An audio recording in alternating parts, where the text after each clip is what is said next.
এটা হচ্ছে দুবাইতে আমরা যে এয়ারবিএনবিগুলিতে ছিলাম তার পিছনে।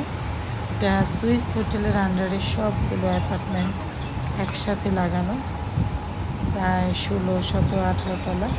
তো এটা হচ্ছে পেছনের সাইডটা। পেছনের সাইডটা হচ্ছে সুইমিং পুল, খাবারের হোটেল, এই যেখানে সুইমিং পুল। তো আমি সব ঘুরে ঘুরে দেখছিলাম, আর এত সুন্দর লাগছিল, এত ক্লিন সব কিছু। এটা হচ্ছে পেছনের সাইড, আর এই ফুলটা খুব সুন্দর,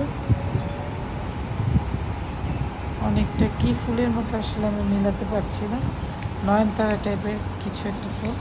আর এটা পিছন দিয়ে যাওয়া যায়, পুরা পিছন দিয়ে যেয়ে আমাদের অ্যাপার্টমেন্টের পিছন দিয়ে ঢোকা যায়। তো আর এখানে হচ্ছে খেলার কি গেমস টেমস খেলে বাচ্চারা।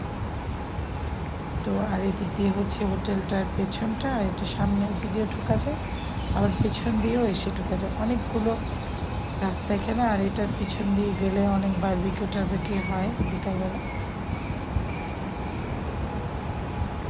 খুবই সুন্দর, আমার খুবই ভালো লেগেছে। একদম দুবাই মলের উল্টা পাশে এটা। দুবাই মল এখান থেকে যেতে